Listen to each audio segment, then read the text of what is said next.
Fokus Pagi, Radio Republik Indonesia Lok Semawe.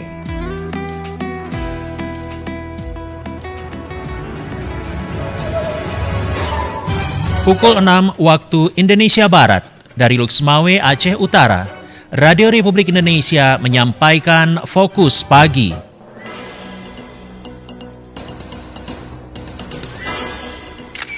Satker sudah mulai proses administrasi rekonsiliasi namanya. Rekonsiliasi itu memastikan data untuk nanti pembayaran THR itu benar dan nanti KPPN akan menyalurkan secara benar dan tepat jumlah.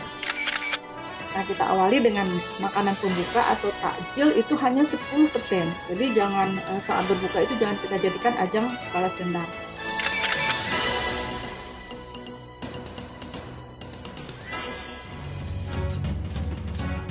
Tim redaksi RRI Lok Semawe telah merangkum hasil liputan di antaranya.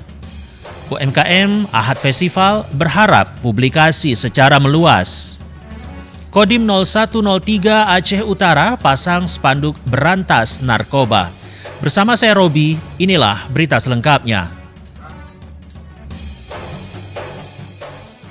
Saudara, masyarakat menyambut baik keputusan pemerintah terkait pembatalan kenaikan UKT oleh Menteri Pendidikan Nadiem Makarim. Ya, sebagai masyarakat, sebagai orang tua, kami menyambut baik hal ini. Artinya apa?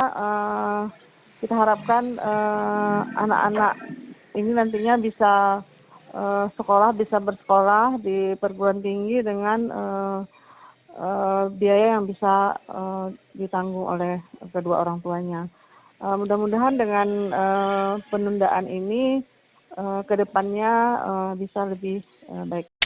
Ya, sangat baik ya, sangat cocok, sangat mendukung untuk kemajuan pendidikan kita ke depan. Jadi anak-anak dari golongan ekonomi menengah ke bawah mungkin dengan penundaan kenaikan ini bisa bersekolah dengan baik, sehingga pendidikan kita ke depan akan lebih.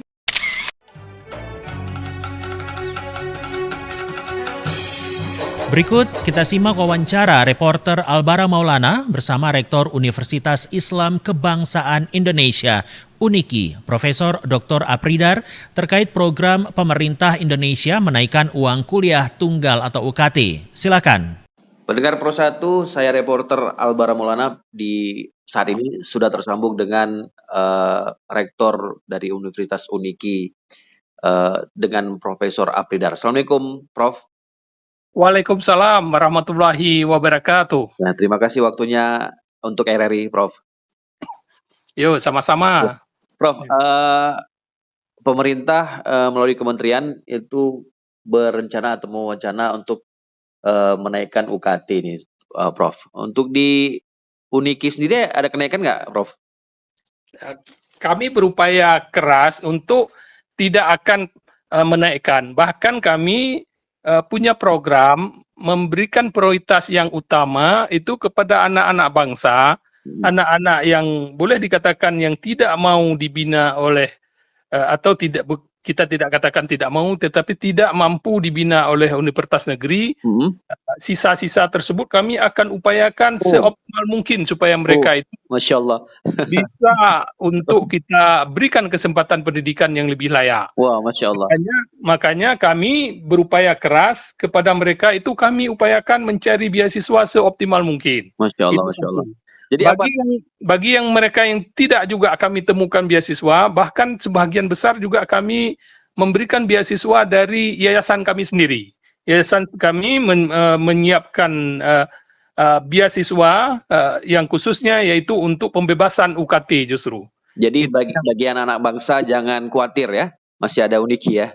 Gitu, iya, kita berupaya semampu kami, tapi insya Allah sebahagian besar telah kami lakukan dan alhamdulillah banyak tanggapan daripada masyarakat kita, terutama masyarakat di seputaran UNIKI, baik itu dari dari Aceh PD Jaya, Biren, kemudian Benar Meriah, dari Takengon, Aceh Tengah, sampai dengan Lok Semawe, Aceh Utara, sampai dengan Aceh Timur.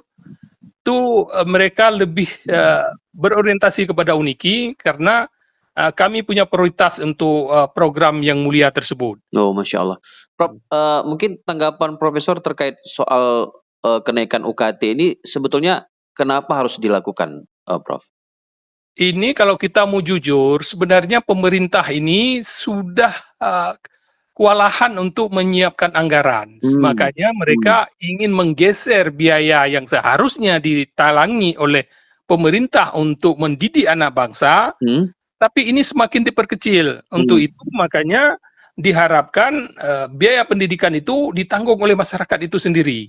Kalau ini sudah dibebankan kepada masyarakat, maka konsekuensinya ya sudah pastilah UKT-nya yang akan naik. Ini sebenarnya persoalan yang utama. Jadi kenapa tidak anggaran yang diterima baik itu dari pajak, berbagai penerimaan negara yang sudah diterima itu kenapa tidak diprioritaskan untuk pendidikan? Iya, betul. Ya. Itu yang seharusnya yang dilakukan. Jadi kesalahannya utama, mereka tidak menganggap pendidikan itu lebih penting. Nah, itu dia.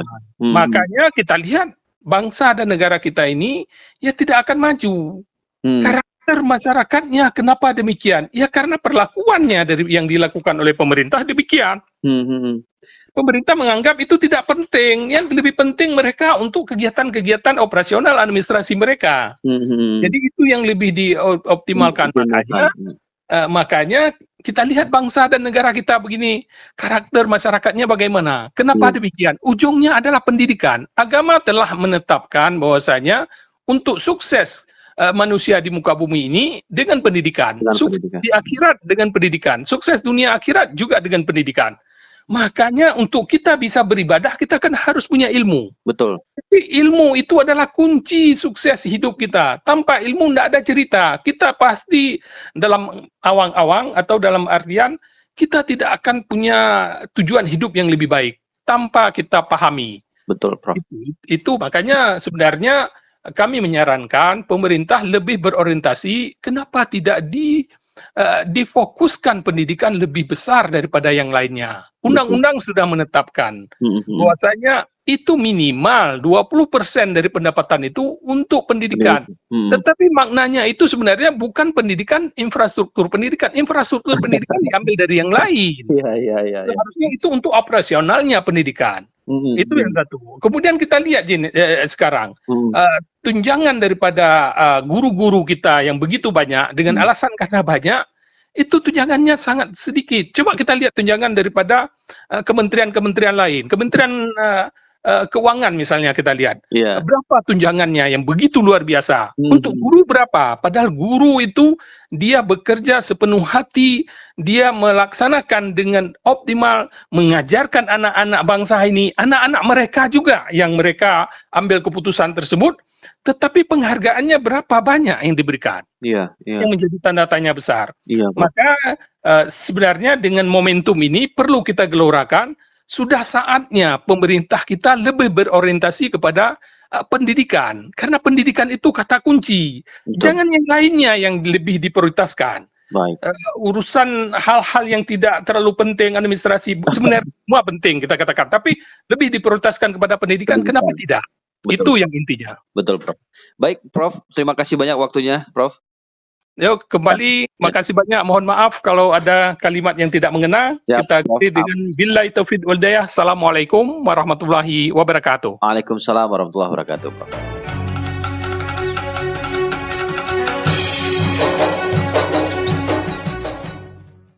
Saudara, ratusan mahasiswa mendatangi kantor Satpol PP dan WH Kota Loksmawe memprotes penangkapan 20 rekannya di Bukit Gua Jepang. Laporan disampaikan Denny Pribadi Yusman. Terkait penangkapan mahasiswa ini mal 20 roh atas dasar kericuhan. Padahal pada dasarnya tidak ada kericuhan. Mahasiswa hanya happy-happy duduk diskusi. Tapi tiba-tiba ada segerombolan dari Satpol PP dengan semena-mena menindak orang ini, langsung dibawa ke lapas rehabilitasi, sedangkan tanpa ada tahapan proses di kantor Satpol PP langsung. Nah, yang jadi permasalahan sekarang, surat penahanan dan penyelidikan itu tidak dikasih kepada kami, sedangkan mahasiswa ini 20 orang ini ditahan tanpa ada surat penetapan dari orang nih, surat penahanan. 4 hari tanpa ada HP, tanpa ada dompet, tanpa ada kereta, orang nih ditahan di lapas sampai ada surat yang dikasih oleh Satpol PP. Kapan tuh di Masih bersama kami, Fokus Pagi, Radio Republik Indonesia Loks Mawé.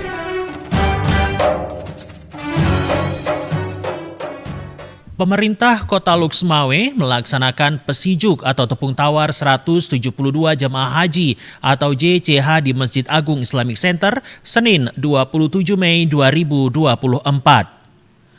Prosesi pesijuk sekaligus menandai pelepasan CJH Loks Mawé menuju Tanah Suci Mekah untuk menunaikan ibadah haji tahun ini. JCH Loks Mawé yang dipesijuk Pemko itu terdiri dari 57 laki-laki, 115 perempuan. Dalam kata sambutan, PJ Wali Kota Ahanan meminta para JCH untuk menjaga kesehatan dan fokus pada ibadah selama berada di Tanah Suci, serta pentingnya memenuhi asupan cairan tubuh untuk menghindari dehidrasi mengingat cuaca yang panas di sana. Ahanan juga meminta doa dari para jemaah untuk keselamatan dan kemajuan kota Loks Mawé. Doakanlah kami semua di sana, doakan juga kota ini agar terus berkembang, maju serta sukses dalam segala aspek pembangunan. Pada momen yang penuh makna tersebut, PJ Wali Kota Loks Mawé, Ketua TP PKK juga menyerahkan bingkisan Bungong Jaro kepada seluruh JCH sebagai tanda kebersamaan dan doa dari Pemko untuk kesuksesan di Tanah Suci. Masih bersama kami, Fokus Pagi, Radio Republik Indonesia Loks Mawé.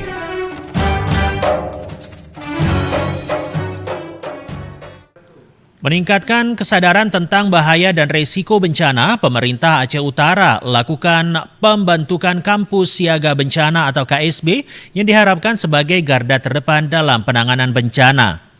Pembentukan kampus siaga bencana berbasis masyarakat sebagai gugus tugas tersebut diwujudkan melalui pengukuhan oleh PJ Bupati Aceh Utara Mahyuzar di lapangan sepak bola di Gampung Jamuan, Kecamatan Banda Baru, Senin 27 Mei 2024. Pengukuhan pengurus KSB Kecamatan Banda Baru berlangsung dalam bentuk apel siaga tersebut dihadiri oleh 200 orang relawan Tagana di kecamatan itu. Dalam kata sambutan pejabat Bupati Aceh Utara Dr. Mahyuzar MSI, selain untuk menjamin kesinambungan proses kesiapsiagaan bencana berbasis masyarakat, pembentukan kampung siaga bencana ini juga diharapkan dapat memperkuat integritas sosial masyarakat agar memahami manajemen penanggulangan bencana sesuai dengan kearifan lokal yang dapat dimanfaatkan. Secara terpisah juga dikatakan PJ Bupati Aceh Utara Dr. Mahyuzar MSI dalam penanggulangan bencana di daerah diperlukan koordinasi yang terintegritas dengan berbagai pihak, baik pada sektor kesehatan, sosial, pekerjaan umum, perhubungan, energi dan sumber daya mineral, tenaga kerja dan transmigrasi, keuangan, kehutanan, lingkungan hidup, kelautan, lembaga penelitian, serta TNI Polri. Adapun tujuan dibentuknya Kampung Siaga Bencana atau KSB antara lain untuk mempercepat proses pemahaman untuk peningkatan kesadaran tentang bahaya dan risiko bencana, mempercepat pembentukan jejaring siaga bencana berbasis masyarakat, mengorganisir potensi masyarakat terlatih siaga bencana, membentuk unit khusus siaga bencana berbasis masyarakat sebagai gugus tugas atau frontliner. Masih bersama kami, Fokus Pagi, Radio Republik Indonesia Loks Mawé. Sementara itu, Direktur Perlindungan Sosial Korban Bencana Alam Kemensos Republik Indonesia diwakili Ketua Pokja Kesiapsiagaan dan Mitigasi Bencana Maza Tama Hikmah mengharapkan agar para pengurus KSB yang telah dikukuhkan dapat menjadi contoh bagi kecamatan-kecamatan lain sebagai tenaga yang siap siaga saat terjadi bencana. Kepala Dinas Sosial dan PPPA Kabupaten Aceh Utara Iskandar SSTP MSP melaporkan bahwa selain telah mengukuhkan KSB di Banda Baru, pada waktu yang sama PJ Bupati Aceh Utara Mahyuzar juga telah melakukan pengukuhan pengurus KSB di Kecamatan Matangkuli dan Kecamatan Sawang. Menurut Iskandar, atas inisiasi Kementerian Sosial Republik Indonesia yang membawahi gugus relawan Taruna Siaga Bencana atau Tagana, pengukuhan pengurus KSB Kecamatan Bandar Baru berlangsung dalam bentuk apel siaga yang dihadiri oleh 200 orang relawan Tagana di kecamatan itu. Masih bersama kami, Fokus Pagi, Radio Republik Indonesia Loks Mawé. Kantor Bea Cukai terus mengampanyekan anti rokok ilegal di wilayah Aceh. Bahkan saat ini Bea Cukai telah menggelar program pemberdayaan UMKM hasil tembakau di Kabupaten Aceh Tengah. Demikian Agus Siswandi, Kepala Kantor Bea Cukai dalam rilisnya kepada RRI Minggu 26 Mei 2024. Menurut Agus Siswandi, selaku Kepala KPPBC TMPC Loks Mawé, khususnya Aceh Tengah dan Benar Meriah memiliki potensi untuk menjadi daerah penghasil tembakau terbaik di Indonesia. Oleh karena itu, dalam rangka menjalankan fungsinya sebagai Industrial Assistance atau pendampingan industri rumahan, Bea Cukai terus berupaya membangun komunikasi publik yang sehat. Mereka kualitasnya kurang, awetnya itu kurang. Kalau ke Patenon, ada contoh barang. Ini produk kita ini. Ini yang Muger itu, Mugernya kretek. ini pendek. Ini baru produk baru dia. Ini yang produk baru ini produk baru. Yang ini yang si 10 ini 18. Ini kan Dari sini, dari sini. Bang, Baru bisa. kelihatan ininya mereknya. Ini Muger. Karena Ini yang produksi taking, Pak. pakai mana? Berarti legal, kan, Pak? Legal, ini ada kita cukainya. Tapi kita di Luxmawé nggak ada. Nah, nggak nemu. Dia pasarnya Kalah bu, sini banyak serundupan soalnya. Jadi kan repot juga. Yang ini, nah ini yang ini cerutu. Oh, Nah, ini contoh ini. cerutu ya. Bau aroma ganja bakal katanya. Jadi kalau mau kopak ngisap, kalau di daerah kopak belum ada jual itu dikira sama polisi di sana ngisap ganja. Ganja. Apa dicampur ganja? Enggak pak, baunya aja. Baunya Pak. Aroma ganja. Boleh dicoba ya? Tapi ini Itu tahun berapa ya? tahun berapa takutnya udah Kadar. Coba lihat. kata luar. Tidak hanya kepada para pengguna jasa kepabeanan, tetapi juga dengan para pelaku usaha di bidang cukai. Bahkan KPPBC TMPC Loks Mawé juga membuka ruang diskusi dengan para pengusaha pabrik rokok di wilayah Kabupaten Aceh Tengah. Ruang diskusi yang UMKM Industri Hasil Tembakau atau IHT dengan instansi terkait tersebut bertujuan memberikan asistensi kepada pengusaha rokok dan memastikan kepatuhan industri terhadap aturan dan kebijakan yang berlaku, sehingga dapat terwujud ekosistem bisnis yang sehat. Kemajuan industri rokok di wilayah Kabupaten Aceh Tengah dan peningkatan ekonomi nasional. Masih bersama kami, Fokus Pagi, Radio Republik Indonesia Loks Mawé.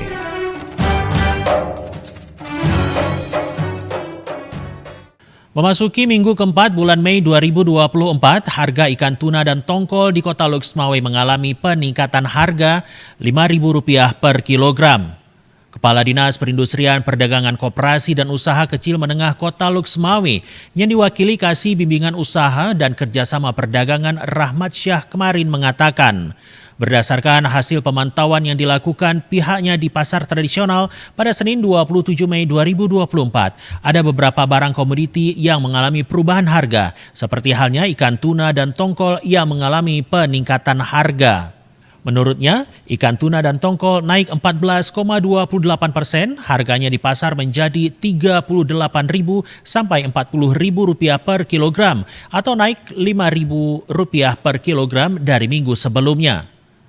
Lanjutnya, adapun barang komoditi lain yang mengalami kenaikan adalah beras medium naik 3%, harganya di pasar menjadi Rp12.300 hingga Rp12.500 per kilogram. Bawang putih naik 5%, harganya menjadi Rp38.000 hingga Rp40.000 per kilogram. Dan cabai merah besar keriting naik 6%, harganya di pasar mencapai Rp53.000 hingga Rp55.000 per kilogram.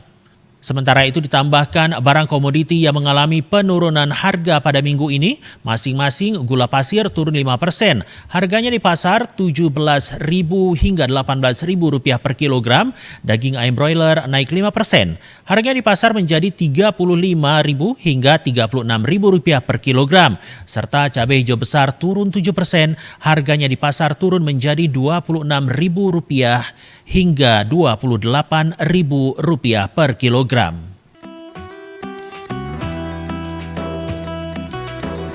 Demikian pendengar Fokus Pagi edisi hari ini. Bersama saya Robi, tetaplah bersama kami di Lintas Lok Semawe Pagi. Demikian Fokus Pagi Radio Republik Indonesia Lok Semawe.